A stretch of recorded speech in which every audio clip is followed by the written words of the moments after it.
Bonjour, je m'appelle Cecilia Puna et bienvenue à cet épisode de Brave New Women. Partout dans le monde, il y a les femmes ordinaires qui font les choses extraordinaires. Ce podcast leur donne une plateforme et une voix. Il nous inspire tous à faire les choses qu'on a toujours voulu faire et il aide à changer l'image des femmes. Aujourd'hui, je parle à Audrey Leroux. Audrey a récemment créé une société qui s'appelle Orona. Donc, c'est une société de bien-être au travail. Mais pour venir au moment de lancer sa société, elle a passé par des moments un peu difficiles, un peu compliqués. Elle a complètement changé de métier. Et donc, Audrey va nous partager avec nous tout ce voyage pour se retrouver là où elle est aujourd'hui. Donc, bienvenue Audrey. Merci beaucoup Cécilia pour ton accueil et puis de me laisser la parole dans ton podcast. Alors Audrey, toi au début tu étais journaliste. Et, oui, tout à fait. Et tu étais journaliste en quoi? Alors j'ai été journaliste pendant 9 ans dans la presse écrite, dans le domaine de la décoration. D'accord. Et comment ça se passait? Tu travaillais avec qui? Alors, tu faisais quoi? Alors en fait, ça a été mon tout premier poste. En fait, j'étais toute jeune et c'était mon premier poste en CDI. Donc évidemment avec l'euphorie qui va avec, donc j'étais très contente. Et c'est vrai que j'ai assez vite déchanté parce que c'était loin du job de journaliste idéal, en tout cas idéalisé, l'image que j'en avais. Donc je suis arrivée dans une petite rédaction où tout était à faire. Donc c'était à la base un challenge pour moi. C'était chouette de pouvoir créer mon propre poste, ma propre organisation. Donc de ce côté-là, j'avais assez d'autonomie. Mais quand il a fallu rentrer dans le vif du sujet, ce qui était mon métier, finalement, je me suis rapidement rendu compte que le souhait de la direction n'était pas d'avoir un magazine de qualité avec une ligne éditoriale, une ligne rédactionnelle, une éthique et une déontologie. Le but, c'était vraiment de vendre de la publicité et du marché, c'était finalement de faire du remplissage avec mes articles. Donc pour moi, ça a été très, très compliqué puisque c'était pas du tout la vision que j'en avais, même si c'était un domaine qui était plus léger, la décoration. C'est vrai qu'on peut avoir tendance à se dire que c'est pas quelque chose de très sérieux par rapport à l'actualité, mais pour le coup, en tant que journaliste, on a quand même une éthique et une déontologie. En tout cas, moi, c'était mon cas. Donc par rapport à ça, déjà, ça a été très compliqué. Et puis, il a fallu que je m'impose parce que quand on est jeune, qu'on arrive dans une rédaction comme ça, il faut pouvoir s'imposer, surtout avec les contraintes que je viens de citer. C'était d'autant plus compliqué. Et à cela s'ajoutait une injustice, on va dire, en termes de management, parce qu'il y avait des personnes qui faisaient partie de la famille, d'autres pas.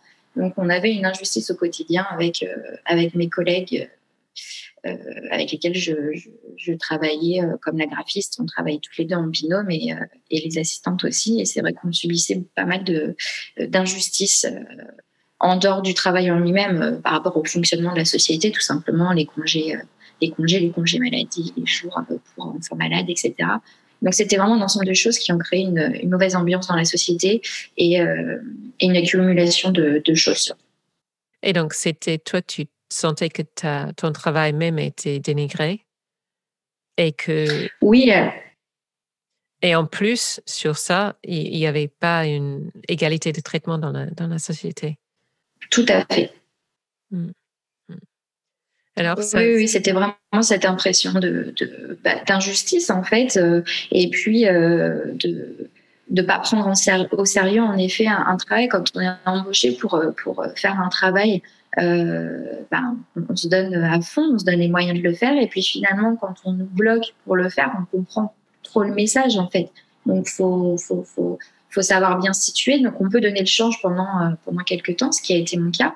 Mais au bout d'un certain temps, et puis avec la maturité, puisqu'au début, j'étais quand même assez jeune, j'ai pris ce poste, j'avais 23 ans. Donc, c'est vrai que au début, on prend sur soi, on se dit « Oh, c'est un CDI, j'ai de la chance, j'ai un travail, etc. » Mais à un moment donné, ça suffit plus en plus parce qu'on n'est plus en accord avec ses propres principes. Et la paye, le CDI, tout ça, ça ne suffit plus en effet. Et toi, tu as resté dans la même entreprise pendant 9 ans? Tout à fait. Et comment tu as fait pour tenir aussi longtemps?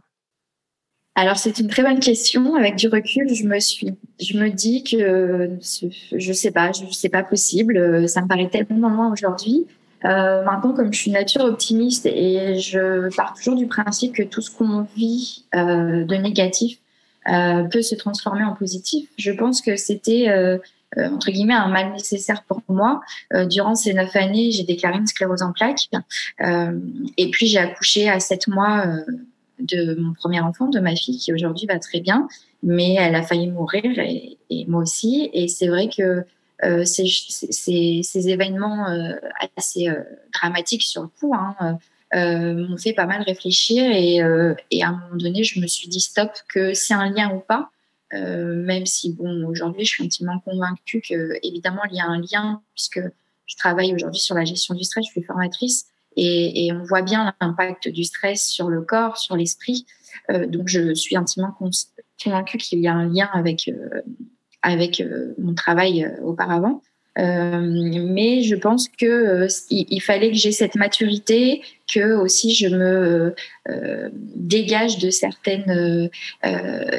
d'une certaine pression sociale, comme je disais tout à l'heure. C'est vrai que quand on a un CDI et un bon salaire, c'est mal vu de quitter son travail parce que ça nous plaît pas, parce que on s'entend pas bien. Combien de fois j'ai entendu l'herbe est pas forcément plus verte ailleurs et puis t'as pas à te plaindre, t'as un travail et t'es bien payé.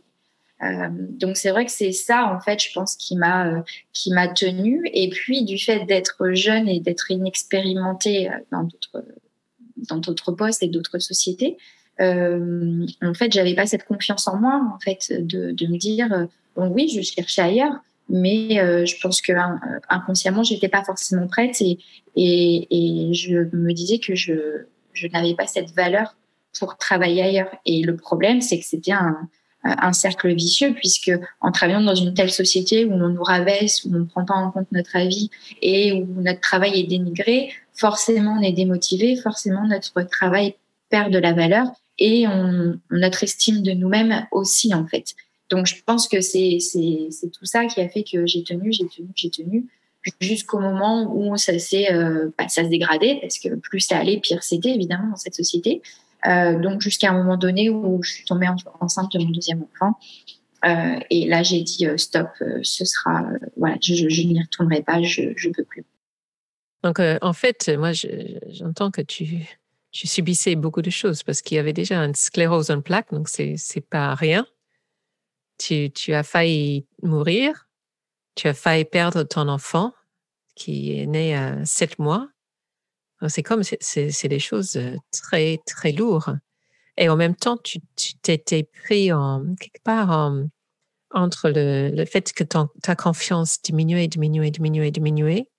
Et en même temps, tu disais, mais je devrais être heureuse d'être là parce que je suis payée et j'ai un CDI. Et donc, tu étais vraiment pris entre la confiance qui se dégringolait et l'idée, ah oui, mais je devrais être heureuse, mais tu ne l'étais pas. C'est tout à fait ça. Et je pense, quand je parlais d'un mal nécessaire, je pense que c'était un peu mon chemin de croix, c'est-à-dire que j'avais besoin aussi peut-être de me confronter à ce qui était, à mon sens, quand j'étais jeune et quand je suis arrivée sur Paris, puisque je suis de province, je suis de Charente-Maritime. Je pense que j'avais besoin de me confronter à ce rêve, d'aller jusqu'au bout de mon idée, parce que je suis un petit peu comme ça, un petit peu têtue, j'ai besoin d'aller au bout des choses. Et la réalité, évidemment, était tout autre. Alors là, c'était cette société, on va pas faire de généralité, mais finalement, ça m'a permis de voir aussi que je m'éloignais de ce que je voulais peut-être réellement. Oui, la décoration, c'est un domaine qui me plaisait, mais ce pourquoi je voulais faire journaliste depuis que j'étais toute petite, c'était d'aider les autres en fait. Et là, finalement, je me rendais compte que non seulement j'aidais pas les autres, mais en plus, je participais quelque part à une supercherie parce qu'il y avait beaucoup de mensonges dans cette société. Et donc, j'étais plus du tout en accord avec mes valeurs en fait. Et je pense que ça a été en effet un mal pour un bien, parce qu'aujourd'hui, j'ai réussi à prendre un chemin qui me correspond tout à fait. Je suis en phase avec moi-même. Après, je regrette rien. Je pense qu'il fallait que je passe par là. Alors, tu es partie alors et tu étais enceinte Tu n'avais pas un autre boulot? Alors, c'est arrivé, non, je suis partie. Alors, non, j'avais pas d'autre boulot. En fait, j'ai été en congé maternité assez tôt au vu de ce qui était arrivé pour mon premier enfant. J'avais déjà beaucoup de contractions, donc j'étais en arrêt assez tôt. Et ensuite, j'ai décidé de prendre un congé parental pour voir comment je pouvais dépatouiller un petit peu de cette société. Et puis, tout simplement, je n'ai pas obtenu de licenciement conventionnel et c'est la médecine du travail qui m'a dit, au vu de votre état de santé, vous ne pouvez pas retourner dans cette société. Donc, elle m'a déclarée inapte à la société. Donc, ensuite, il y a eu un licenciement, en effet. Bon, j'avais en parallèle, évidemment, même si c'était une période très, très dure, encore une fois, en parallèle, je me vissais ce projet de transformer un peu l'essai quelque part et de me dire, je suis pas la seule dans cette situation-là, comment je peux aider, puisque c'était mon envie première avec mon job de journaliste, comment je peux aider les gens à vivre différemment leur travail, sans dire que c'est la faute des directeurs forcément. Mais en tout cas, je ne suis pas la seule, même des dirigeants se sentent mal, même des managers. Comment je peux aider les gens à se sentir mieux dans leur travail? Parce que, rappelons-le, on passe quand même presque toute notre vie, en tout cas toutes nos journées au travail. Donc, l'intérêt dans la vie, pour le peu de temps qu'on passe sur Terre, c'est quand même d'être au maximum heureux. Alors, il ne faut pas avoir une injonction d'être heureux, évidemment, mais il faut faire autant que possible, passer notre temps, en tout cas, à entretenir et à passer du bon temps, quoi qu'on fasse, que ce soit sur la vie personnelle ou la vie professionnelle. Et donc, c'était un long chemin pour trouver ce voie-là? Ou comment ça s'est venu? C'est venu assez facilement par rapport à mon expérience. Et puis, hasard ou pas, puisque je pense pas qu'il y ait vraiment des hasards, c'est le moment qui est opportun plutôt. C'était le bon moment où j'étais en contact avec mon ancienne directrice de stage qui travaille dans les relations presse et qui m'a dit, bon, on va parler toutes les deux, on va voir comment je peux t'aider dans tes nouveaux projets. Et puis finalement, très rapidement, on a eu cette idée de créer une société avec une troisième associée. Toutes les trois, on était dans cette envie de bien-être au travail, chacune avec notre spécialité. Et donc, c'est comme ça qu'Orona est née finalement autour d'un déjeuner où on s'est dit, bon, bah voilà, moi, je peux apporter ça, moi, je peux apporter ça. Et puis, bah, moi, j'ai cette envie, j'ai cette envie de monter aussi ma société parce que je me sentais pas du tout de retourner dans le monde du salariat, ça c'était sûr. Et donc voilà, pour moi c'était une expérience à prendre. J'avais 2 ans de chômage devant moi, donc je me suis dit c'est le moment ou jamais en fait. Et on verra, advienne que pourra. En tout cas, j'ai besoin de me refaire une santé physique et psychologique. Et qu'est-ce que vous avez tous les trois apporté à la société alors? C'est quoi vos 3 spécialités? Alors Nathalie, donc elle a son agence de relations presse depuis 25 ans dans le tourisme, le bien-être, la gastronomie, donc tout ce qui est hôtellerie de luxe avec spa, thalasso, soins, c'est sa spécialité. Donc du coup, elle était déjà dans ce milieu-là. Et puis, c'est une très bonne communicante, évidemment. Rositza, qui est donc notre troisième associée, elle est coach sportif et naturopathe. Et donc, elle a un bon pied dans tout ce qui est soins et en tout cas dans tout ce qui est bien-être du corps et de l'esprit. Et puis moi alors elles sont un peu plus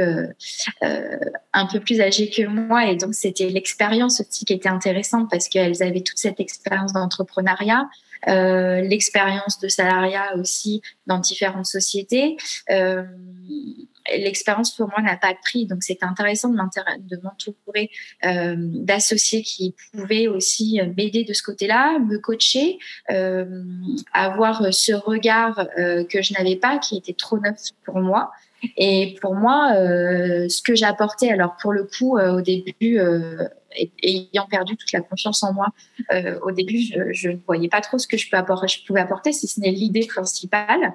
Et puis, finalement, elles m'ont beaucoup aidée sur ça aussi. Elles m'ont beaucoup motivée. Elles m'ont montré un peu le chemin, finalement, et la confiance et les capacités surtout que j'avais, mais que je sous-estimais. Donc, je me suis formée sur beaucoup de choses, que ce soit sur la comptabilité, sur tout ce dont j'avais besoin finalement pour créer cette société. Et puis en parallèle, j'ai travaillé sur moi. Et je pense que c'est ce qui m'a sauvée. C'est que quand on propose du bien-être au travail aux collaborateurs, aux managers, aux dirigeants, qu'on propose des prestations, on est obligé de savoir de quoi on parle. Je l'ai pas fait juste pour faire joli, en fait. Ça vient de mon histoire, ça vient de mes tripes, ça vient de mon ADN. Et donc, toutes ces prestations que je propose aujourd'hui, je les ai testées sur moi, plus ou moins, toutes, de façon différente, évidemment. Mais c'est ce qui m'a permis de travailler sur moi-même et c'est ce qui m'a permis aussi d'améliorer ma santé psychologique dans un premier temps, c'est sûr, mais aujourd'hui aussi physique. Et donc, je pense que ce trinôme qu'on a créé avec les filles a été pour moi très bénéfique, salvateur, et c'est d'une grande richesse dans tous les cas. Et qu'est-ce qui s'est passé avec ton sclérose en plaques? Alors, ce qui s'est passé, donc, j'ai été diagnostiquée le 28 septembre 2010, donc lorsque j'étais journaliste dans cette société, dans mon ancienne société. Je suis passée par pas mal d'étapes, évidemment, entre l'acceptation, les différents traitements. Ça a été très lourd. Personnellement aussi, ça a été lourd puisque je venais tout juste d'acheter une maison avec, à l'époque, mon compagnon. Donc, forcément, pour moi, mon avenir en tant que jeune femme, en tout cas, était drôlement compromis. Finalement, pas tant que ça, puisque mon compagnon m'a demandé en mariage, on s'est mariés et on a eu 2 enfants. Donc, j'ai pu finalement avancer du côté personnel, même si ça a été compliqué. Toujours des remises en question. Psychologiquement, ça a toujours été très dur et physiquement aussi. Les différents traitements, c'est des traitements qui sont lourds. Donc, en fait, on a d'un côté la maladie qui est difficile à accepter, surtout quand on est très jeune et qu'on est censé avoir la vie devant soi. Ensuite, donc tous les effets secondaires de la maladie, tout ce que ça impose. Moi, pendant un mois, il a fallu que mon mari me tienne la main pour marcher comme une enfant parce que j'avais plus d'équilibre, tout simplement. Et puis après, quand on tombe dans les traitements, on fait face à des nouveaux effets secondaires du traitement. Donc, selon le traitement, ça varie. Au début, donc j'ai eu 3 traitements différents. Au début, c'est des injections. Donc, quand on est un peu phobique des piqûres et des aiguilles comme moi, c'est encore autre chose à accepter. Une fois qu'on l'a accepté, il y a justement ces fameux effets secondaires. Donc, pour le coup, pour moi, au début, c'était l'équivalent d'une grippe toutes les semaines, en fait. Après chaque injection, pendant 24 à 48 heures, j'avais comme une grippe, une fièvre, impossible de bouger, enfin impossible si, puisque j'allais travailler, mais c'était très très compliqué pour moi. Et puis toutes les semaines, ça revenait toutes les semaines à chaque injection. Et puis les marques sur le corps, parce que quand on se fait des injections aussi régulièrement, le corps en pâtit. Donc un de mes traitements, c'était 3 injections par semaine, donc il fallait tourner sur la jambe, les fesses, le ventre. Donc quand je suis arrivée en bikini l'été, autant vous dire que j'étais pas à mon avantage avec tous ces bleus. Mais bon, voilà, c'était un peu le prix à payer sur le coup. Et ce qui était d'autant plus compliqué à accepter pour moi, c'est que je ne voyais pas le bénéfice finalement. Pour moi, ces traitements me rendaient plus malade qu'autre chose. Donc tout ça, ça a été une longue période d'acceptation finalement. Et avant chaque grossesse, j'arrêtais mon traitement pour pouvoir tomber enceinte et je reprenais un traitement ensuite. Et où j'ai commencé à avoir un peu la lumière, on va dire.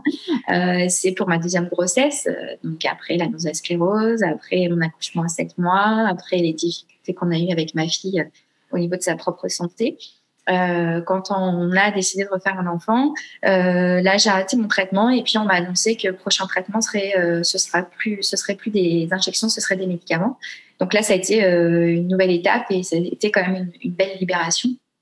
Donc j'ai eu à nouveau des effets secondaires mais qui étaient beaucoup moins importants et beaucoup plus acceptables. Donc là, aujourd'hui, ça fait du coup 4 ans que j'ai eu ce nouveau traitement. Mais comme tout traitement, à un moment donné, on a envie d'arrêter, surtout quand on voit qu'on va bien. Et étant donné que mes IRM sont très stables, c'est-à-dire que quand on a une sclérose en plaques, en fait, on fait des IRM sur lesquels on voit apparaître des lésions. C'est ce qui montre qu'on a une sclérose en plaques sur le cerveau et sur la moelle épinière. Au niveau de la moelle épinière, j'ai beaucoup de chance, je n'ai jamais rien eu. Donc mes lésions sont essentiellement donc sur le cerveau. Et donc voilà, les IRM servent à contrôler s'il y a des nouvelles lésions. Et par chance, en 10 ans, j'ai eu qu'une seule nouvelle lésion, une petite, mais qui n'a pas créé de handicap ni de poussée, parce que la sclérose en plaques fonctionne par poussée. Et donc, voilà, j'ai mis le saut auprès des neurologues qui me suivent à la Pitié d'arrêter mon traitement. Donc, au début, c'était un petit peu trop tôt pour eux, puisque ils considéraient que j'étais trop jeune et que mon diagnostic était trop tôt dans le temps. Et puis, il y a à peu près 1 an et demi, le professeur Lubetsky qui me suit m'a dit « Bon, bah, écoutez, pour moi, vous allez quand même très bien. Vous avez une très belle évolution, donc on va peut-être envisager d'arrêter le traitement. » Donc, ça a été pour moi un peu la libération. Alors, ça ne s'est pas fait tout de suite, évidemment. Il a fallu que je fasse différents IRM. Il a fallu que je voie le deuxième neurologue avec qui elle travaille et que je vois donc, tous les 6 mois en alternance, qui sont tous les deux vraiment exceptionnels, très à l'écoute. Et puis, cet été, donc, la décision a été prise de commencer un protocole d'arrêt. Donc, c'est-à-dire commencer avec continuer le traitement, mais à moitié dose pendant 3 mois. Et si au bout de 3 mois, tout va bien, on fait une nouvelle IRM, ce que j'ai fait au mois de novembre, pour voir s'il y a des nouvelles lésions. Et donc, début novembre, j'ai fait cette IRM. Il n'y a pas de nouvelles lésions. Et donc, mon neurologue m'a donné le feu vert pour arrêter complètement mon traitement. Donc, ça fait là maintenant 3 semaines que je n'ai plus aucun traitement pour ma sclérose en plaques et que je suis délivrée. Wow. Ah. Donc, on ne peut pas parler de guérison, évidemment, parce qu'une sclérose en plaques ne se guérit pas. La preuve, j'ai toujours les lésions sur le cerveau, et ça, c'est important de le dire. Mais pour moi, ça reste... je le prends quand même un peu comme ça, parce que ça fait 10 ans, j'ai fêté tous les mois de septembre, je fête l'anniversaire de ma sclérose en plaques. Je l'ai pris vraiment comme une véritable... ma meilleure ennemie, en fait. Je ne dis pas ma meilleure amie, mais ma meilleure ennemie. Donc, j'ai appris à grandir avec, à vivre avec. Et pour moi, elle a été là pour me dire attention, là tu vas sur le mauvais chemin. Attention, c'est pas toi, c'est pas tes valeurs. Recentre-toi sur toi-même, fais ce que tu es, ce que tu as envie. Et ça a été vraiment. Évidemment, je vais pas dire que je suis contente d'avoir une sclérose en plaques, mais je pense que c'est ce qui m'a permis de me remettre réellement sur les rails. Et aujourd'hui, je sais qu'elle est toujours là, elle veille, elle est en moi, mais je suis intimement persuadée que le prochain contrôle dans 3 mois sera aussi très bon parce que je pense que j'ai compris la leçon et que j'ai fait ce qu'il fallait pour travailler sur moi-même, pour changer ma vie. Aujourd'hui, je me sens très bien, je me sens alignée, que ce soit sur ma vie professionnelle que ma vie personnelle. Je suis épanouie, je suis heureuse, je rencontre des gens super. Voilà, aujourd'hui, je fais un enregistrement pour un podcast. Et donc, voilà, je pense que là, je suis alignée avec moi-même. Et c'est des choses dont j'avais pas du tout conscience. Et aujourd'hui, j'en ai conscience. Donc, ma petite sclérose, je la garde en moi. Elle est bien au chaud. Mais je pense intimement que j'ai tourné la page. Moi, j'adore le fait que, en fait, tu as vécu des choses vraiment très difficiles. Et que finalement, tu as pu te concilier avec ça et de dire que c'est quelque chose de positif dans ta vie, que c'était là pour te dire « Ah oh, attention, tu vas pas bien ». Et toi, ce que je vois aussi, c'est que tu fais le lien très direct entre le stress que tu avais au boulot et le fait que tu n'étais pas en ligne avec tes valeurs et la maladie. Donc pour toi, tu allais pas bien, donc tu tombais malade. C'est bien ça. Moi, en effet, c'est vraiment le lien que j'ai fait, en fait, aujourd'hui, après coup, parce que j'ai beaucoup travaillé sur moi-même. Alors, évidemment, il y a aussi des événements personnels, une enfance, une vie personnelle sur laquelle j'ai travaillé. On a tous notre vie, nos fardeaux, nos traumatismes, nos peines. Et je pense que c'est important de les analyser. Je pense que ce qui a été salvateur pour moi, en tout cas, c'est qu'à un moment donné, et c'est vraiment quelque chose qui n'est pas simple à faire, mais à un moment donné, je me suis mise devant mon miroir, pas physiquement, mais en tout cas, je me suis mise face à moi-même. Et quelque part, je me suis dit, il faut que j'arrête de me mentir. Et j'ai analysé. J'avais une très grosse culpabilité par rapport à ma sclérose en plaques et du fait d'imposer ça à mon entourage, à mes parents, à mon mari qui avait quand même voulu rester alors que je lui avais dit de partir. J'avais une grosse culpabilité par rapport à ma fille, d'être incapable d'aller jusqu'au bout de ma grossesse. C'était de ma faute que j'avais mis sa vie en danger et que elle allait peut-être mourir à cause de moi finalement. Donc j'avais toute cette culpabilité là, plus voilà, tout l'enrobage de la vie qu'on peut tous avoir en fait. Et donc en effet, je pense que de travailler sur ça, de me mettre face à ça et de me dire pourquoi, est-ce que c'est vrai, est-ce que c'est légitime, peut-être que oui, peut-être que non. Si c'est le cas, il faut apprendre à vivre avec, il faut travailler dessus. Si c'est pas le cas, pourquoi tu le penses en fait? On a tous nos vies, on a tous nos torts, on n'est pas parfait, mais le tout c'est de l'accepter, de le comprendre et ensuite de travailler dessus. Et je pense que c'est ce qui m'a aidée. Alors évidemment, je vais pas faire un raccourci direct à me dire c'est mon travail qui a fait que. Je pense que c'est un ensemble de choses. Et aujourd'hui encore, je continue à travailler. Je pense qu'il faut travailler sur soi-même. Tout au long de sa vie, on apprend tout au long de sa vie et j'espère bien qu'à 80 ans, j'apprendrai encore. Mais là, je viens d'être accréditée formatrice à la gestion du stress en entreprise et milieu professionnel.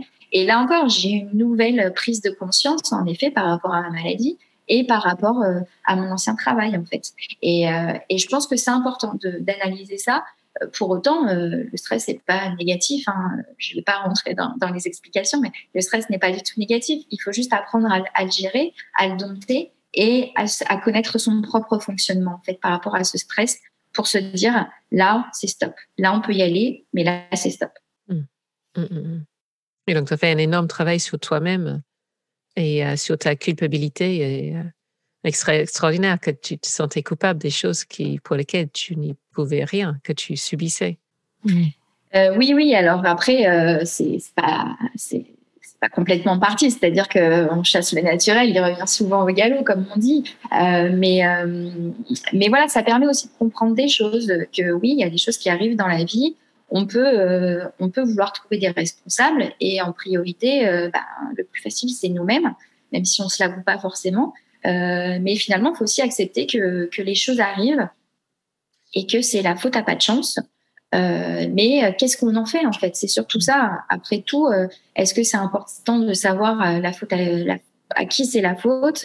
Non, ce qui est important, c'est ce qu'on va faire de ça, ce qu'on va transformer. Moi, dès le départ, alors je suis quelqu'un, c'est vrai, qui parle beaucoup, qui extériorise énormément. Mais dès le départ, j'ai pris la décision d'aller voir, de voir le psy de l'hôpital quand on m'a diagnostiqué, qui m'a dit à juste titre, bon, pour moi, vous allez bien, vous êtes lucide par rapport à la maladie, vous allez avoir des hauts et des bas, si vous avez besoin, venez me consulter, mais vous êtes lucide. Par contre, attention, dans cette maladie, comme beaucoup de maladies auto-immunes, finalement, il y a un gros pourcentage de personnes qui sont dépressives parce que c'est très facile de tomber dans le je vais pas bien et c'est un cercle vicieux. Et moi, pendant 2 ans, voire peut-être même plus, je me suis battue contre ça, de se dire c'est pas la maladie qui me définit. Quand je me présente, c'est devenu mon identité en fait.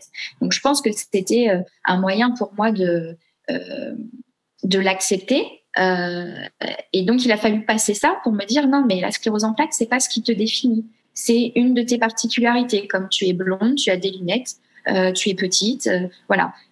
C'est une particularité. Maintenant, c'est pas toi, c'est pas ce qui te définit. Il faut simplement que tu vives avec avec des kilos en trop, comme avec des rides, comme avec des cheveux blancs, tout simplement en fait. Et qu'on m'ait dit attention, la dépression est un facteur très important. Dans la maladie, qui empire la maladie et ça touche énormément de patients. Ça, je me suis dit, je peux pas en fait. Et dans un premier temps, pour être complètement honnête, je me le suis pas dit pour moi, en fait. Je me le suis dit pour mon mari parce que, en fait, il avait décidé de rester. Heureusement pour moi, peut-être malheureusement pour lui, je sais pas, mais il avait décidé de rester. Et puis, mes parents qui habitent à plus de 500 kilomètres de moi, entendre ma mère au téléphone aussi triste, pour moi, c'était trop dur. Et je me suis dit, il faut vraiment que je me sorte de cette situation pour eux, en fait. Il faut que je me batte pour eux. Après, j'ai fait ma vie, je me suis mariée, j'ai eu mes enfants, je l'ai fait aussi pour mes enfants. Mais après du coup, ces 10 ans, ce que je peux dire aujourd'hui, c'est que j'ai commencé par le faire pour les autres et aujourd'hui, je le fais pour moi. Et ça a été aussi un travail important parce que, bien sûr, j'aime mes proches, j'aime mon entourage et il n'y a aucun souci là-dessus. Mais je me dis que en priorité, pour que mes enfants soient heureux, ils ont besoin d'avoir une maman qui est heureuse. Et donc, c'est aussi savoir prendre soin de soi, c'est savoir leur dire stop à eux, c'est savoir me dire stop à moi-même et être alignée avec moi-même. Et donc, c'est ce que je m'efforce de faire. C'est pas tous les jours facile, hein. Je suis un être humain comme tout le monde. Mais aujourd'hui, en effet, tout ce que je fais, je me dis, c'est bon pour moi. S'il y a des jours où j'ai moins travaillé parce que je le sentais pas, oui, j'ai tendance à me dire, j'avais ça à faire, et ben tant pis, parce que c'est juste qu'aujourd'hui, c'était pas le bon moment, c'était pas le bon jour. Je me rattraperai demain, évidemment. Je suis chef d'entreprise, j'ai une entreprise à faire tourner, donc évidemment. Mais j'essaye de trouver ce qui est juste pour moi et de m'écouter, parce qu'en finalement, la vie, c'est ça. Je disais tout à l'heure, on passe très peu de temps sur Terre, hein, à l'échelle de la planète, si on peut parler comme ça. L'intérêt, c'est quand même d'être heureux au maximum. On a déjà assez d'événements malheureux qui peuvent nous arriver dans la vie. Le reste du temps, il faut faire au maximum en sorte d'être heureux. Et donc, toi, ce que tu as appris, c'est que finalement, ce que tu pourrais faire le mieux pour ton entourage, c'est de s'occuper de toi. Ouais, je trouve tout à fait. C'est très bien résumé. Et alors, maintenant que tu travailles dans ton entreprise, tu travailles comment? Comment ça se présente? Alors, nous, Orona, on a décidé de se poser un cadre qui est le bien-être au travail et le bien-être du corps et l'esprit. Parce que, au vu de mon expérience, ce qui était clair pour nous, c'est que tout ce qu'on vit psychologiquement, mais là, on est vraiment dans le cadre professionnel, ça a un impact sur notre corps. Donc, pour nous, c'était important de proposer des pratiques qui puissent aussi bien soulager le mental que le corps. Donc aujourd'hui, on répertorie 18 prestations. On travaille avec une cinquantaine d'experts dans leur domaine. Donc ça va de la sophrologie à la réflexologie. On parle de massage assis également, de yoga, de fitness. On ne va pas aller sur des domaines comme l'esthétisme, non pas que ça fait pas du bien, évidemment, de prendre soin de soi, d'aller chez coiffeur, ça fait du bien. Mais nous, on voulait vraiment rester sur le bien-être corps et esprit. Donc voilà, aujourd'hui, donc on conseille nos clients. Nous, on a vraiment le rôle de conseil, d'accompagnement. On personnalise autant que possible en fonction de ce que nous demande le client. Alors, on a des prestations qu'on peut avoir en abonnement, à la carte, faire des séminaires, faire des programmes, il n'y a aucun souci. Mais la plupart du temps, finalement, on se rend compte que le client arrive et nous dit moi, j'aimerais ça pour tel événement. Ou moi je sens que dans ma société ça va pas, ou on a besoin de remotiver les collaborateurs, qu'est-ce que vous pouvez nous proposer? Et moi c'est ce que j'aime en fait, c'est de pouvoir être proche des clients, de les voir quand c'était possible. Là c'est un peu compliqué en ce moment, mais de les voir et de pouvoir les conseiller au maximum.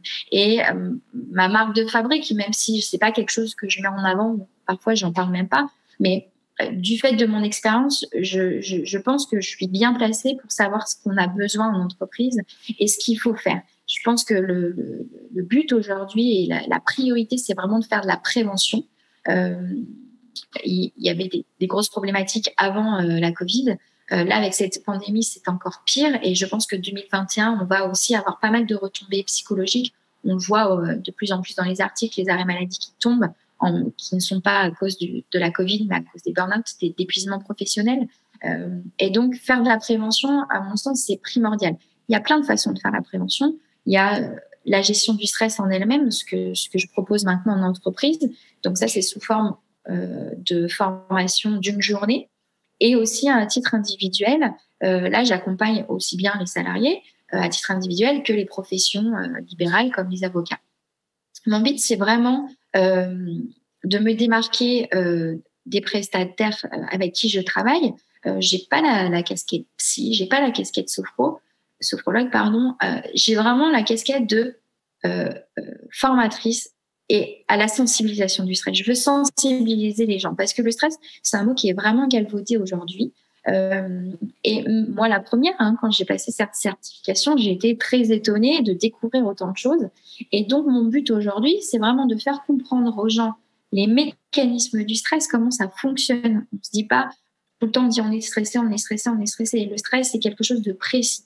Il y a des conséquences précises sur notre corps et il y a un fonctionnement précis entre notre cerveau et notre système hormonal. Et ça, quoi qu'on fasse, ça se produit dans notre corps. Donc ça, c'est très intéressant de savoir. Après, c'est intéressant de savoir comment chaque personne réagit et se comporte par rapport au stress et de connaître aussi finalement les sources génératrices de stress en entreprise et milieu professionnel. Il y a des sources qui sont générales, l'INRS les répertorie d'ailleurs, mais il y a au sein de chaque entreprise, au sein de chaque métier, des sources qui sont différentes aussi. Ça, c'est important d'en prendre conscience, de les connaître. Et puis ensuite, il y a les outils pour gérer ce stress. Donc, les outils de relaxation, comme encore une fois la sophrologie, la méditation, les massages qui sont de la relaxation corporelle, mais on a besoin aussi de détendre le corps avec le toucher. Utiliser nos sens, c'est vraiment essentiel en fait dans la gestion du stress. Donc il y a ça, et puis il y a tout le travail cognitif. Et ce travail cognitif, c'est ce que je propose d'approfondir en travail individuel, parce que là, on va vraiment travailler sur la personne, contrairement au collectif où on va aborder les principes, mais on peut pas travailler au cas par cas. En individuel, on travaille vraiment au cas par cas. Et là, le but, c'est vraiment de travailler sur ses émotions et ses pensées, parce que c'est les émotions et les pensées qui vont définir les comportements qu'on va avoir derrière. Un exemple, un manager qui rentre dans le bureau d'un de ses collaborateurs, qui va lui crier dessus parce que pour X raisons par rapport au travail, le collaborateur, il peut avoir plein de réactions différentes. Il peut se mettre à pleurer, il peut partir, il peut se mettre à crier, il peut lui mettre une claque, on ne sait pas en fait. Mais pourquoi ce collaborateur, alors pourquoi le manager réagit comme ça, c'est autre chose, mais surtout, pourquoi le collaborateur a telle réaction, telle réaction, telle réaction. Déjà, qu'il identifie ses réactions. Des fois, il a une réaction, il ne sait même pas ce que c'est. Peut-être que c'est de la colère, peut-être que c'est de la tristesse, mais on a l'impression que c'est de la colère, et inversement. Donc déjà, prendre conscience de ce qu'on ressent et comment on l'a interprété avec notre corps, et ensuite travailler dessus. Est-ce que ça fait référence à quelque chose dans notre passé, dans une autre situation professionnelle, dans une situation personnelle, etc. Donc, c'est vraiment travailler sur tout ça. Et puis amener la personne finalement à comprendre comment elle réagit face au stress et savoir finalement comment le gérer du mieux possible face à un élément extérieur. Parce qu'il faut partir du principe que cet événement extérieur, le manager, c'est pas à nous de le gérer. Lui, il doit se gérer tout seul, il doit gérer son propre stress. Mais nous, comment on va gérer son stress à lui, ça va être la seule solution, c'est de savoir comment nous, on va décider de réagir. Et donc, travailler sur tout ça, donc sur cette prévention, sur cette gestion du stress, est à mon sens hyper important, parce qu'aujourd'hui, 75% de nos problèmes de santé découlent du stress. Donc, ça peut être les troubles musculo-squelettiques, ça peut être les problèmes de sommeil. Les problèmes de sommeil, c'est le symptôme numéro 1 quand on est stressé, finalement. Ça peut être des problèmes digestifs, des personnes qui sont asthmatiques déclarent des crises d'asthme en pleine nuit. Donc, ça peut aller vraiment très loin, en fait. Et c'est pour ça que le lien corps et esprit par rapport à toutes les prestations qu'on propose est pour nous hyper important. Et encore une fois, c'est en rapport, évidemment, à mon histoire. Si je fais tout ça, c'est pas parce que je veux surfer sur la vague de la qualité de vie au travail. C'est parce que je suis intimement persuadée et je suis un peu l'exemple vivant que ça fonctionne, finalement, que ça fonctionne quand on se préoccupe de tout ça, quand on y fait attention, ça fonctionne.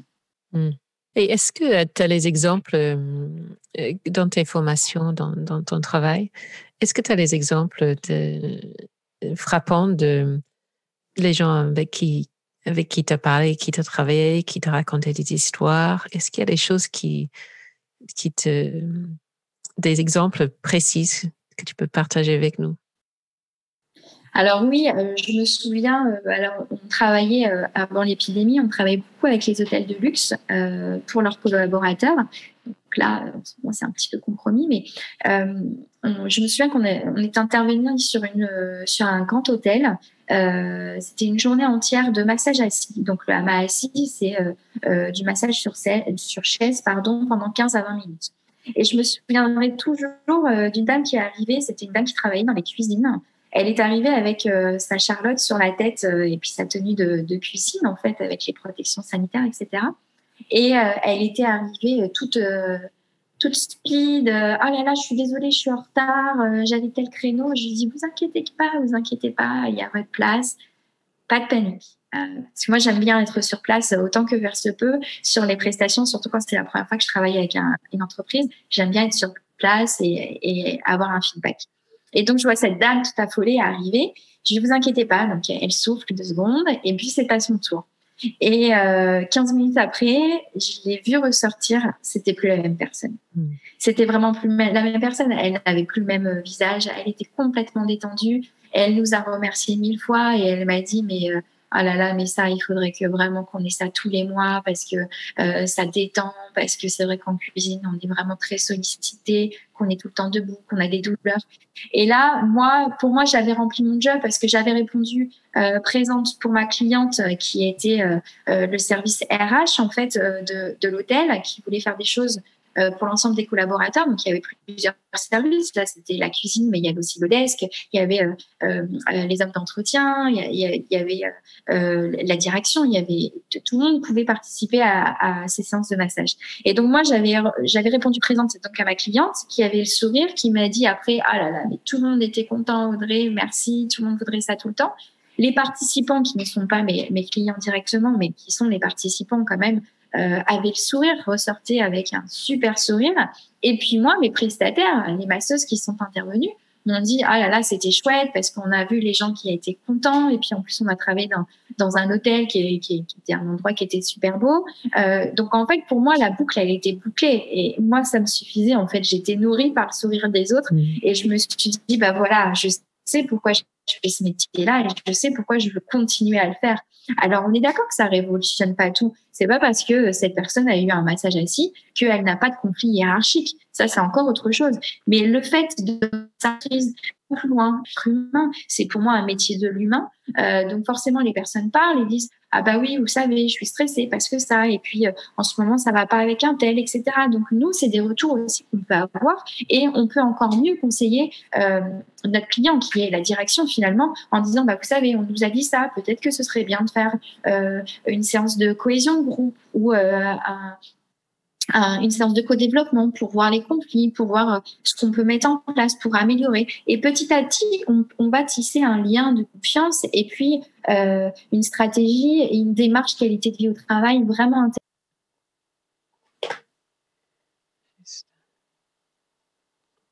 Il n'y a aucun souci, on nous demande de venir juste pour ça, on vient pour ça. Mais on fait comprendre qu'on peut aller plus loin et en tout cas, on est là pour ça. Mais quel sacré parcours entre la journaliste qui se sentait dénigrée, qui avait une sclérose en plaques, qui a failli mourir, avec sa fille qui a failli mourir, à sortir d'une formation avec un hôtel de luxe où tout le monde était heureux et beaucoup plus détendu et que ça te nourrissait. Donc, c'est un sacré parcours. Oui, c'est... dit comme ça, finalement, c'est vrai que je m'en rendais pas forcément compte, mais oui, c'est vrai qu'aujourd'hui, je me dis, par rapport à ma vie d'il y a 10 ans, il y a eu, finalement, en 10 ans, il s'est passé beaucoup de choses négatives, mais qui se sont transformées en choses positives.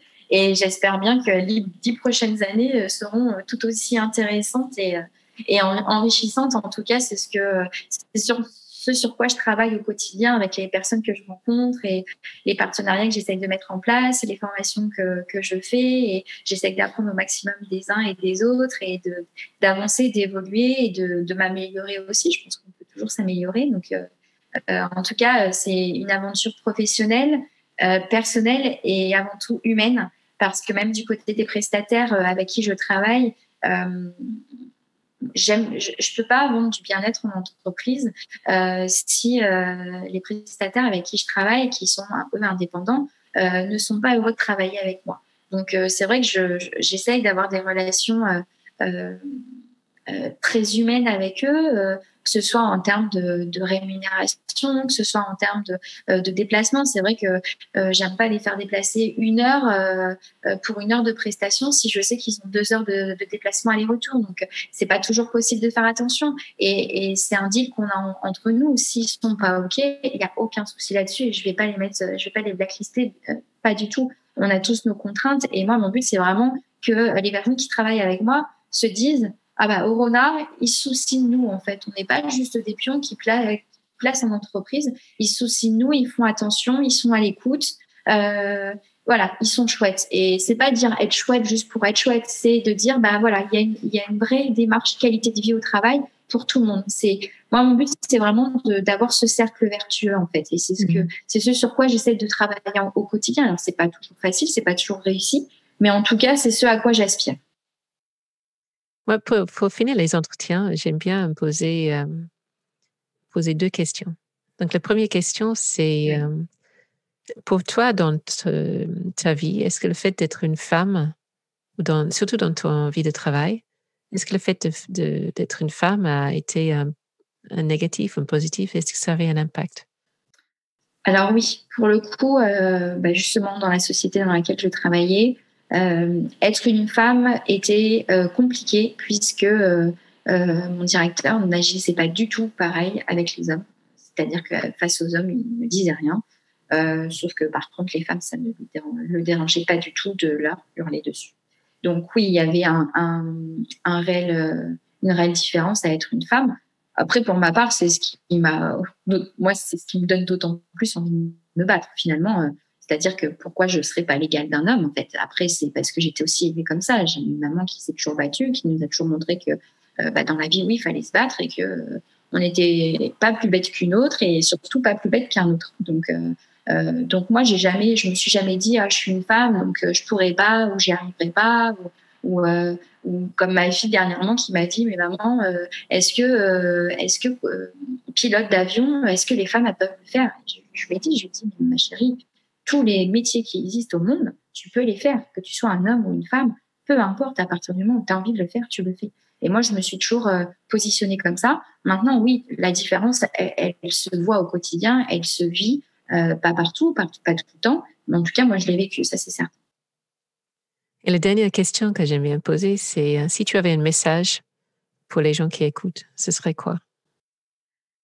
Oula, si j'avais un message, alors non, oui, en effet, un message pour les gens qui écoutent, c'est de se reconnecter à soi-même pour être une meilleure personne dans ce monde, pour les autres, pour notre entourage. Je pense qu'il est important de se reconnecter à soi-même, à ses envies, à ses aspirations et à ses valeurs. En fait. Respectez vos valeurs pour vraiment avancer. Parce qu'à un moment donné, si vous le faites pas, ça vous rattrapera. Être aligné avec soi-même, être en phase avec soi-même, c'est pour moi la première des choses. Et c'est ce que j'essaye d'enseigner à mes enfants aujourd'hui, c'est d'être en phase avec eux-mêmes, faire ce qu'ils ont envie, tout en respectant tout le temps les autres. La justice, le respect, pour moi, c'est des valeurs qui sont essentielles, en fait, qui sont vitales dans une société, dans un monde. C'est ce qui est le plus important pour moi. Et donc, être en phase avec ces valeurs-là et avec soi-même, c'est pour moi le message, le message le plus important. Merci beaucoup, Audrey. Et moi, je vois à ton visage à quel point tu es heureuse dans ce nouveau vie et heureuse d'être justement en accord avec toutes ces valeurs. Et je vois tout le travail que tu as fait sur toi-même pour ça, tout le voyage que tu as fait. Et donc, je voudrais juste reconnaître à quel point c'est énorme et à quel point je suis sûre que ce que tu apportes aux autres, c'est également énorme. Donc, merci beaucoup pour ton temps et pour ce partage. Merci beaucoup à toi de m'avoir donné la parole et je suis ravie si je peux juste avec mes mots inspirer d'autres personnes, ce sera le plus beau des cadeaux pour moi. J'espère que cet épisode de Brave New Women vous a bien plu. Si vous êtes une femme, et parfois vous manquez un peu de confiance en vous, ou vous souhaitez avoir plus d'impact, s'il vous plaît, n'hésitez pas à me contacter. Vous pouvez me retrouver sur LinkedIn, sur la page Facebook de Brave New Women ou sur mon site web. Merci pour votre écoute.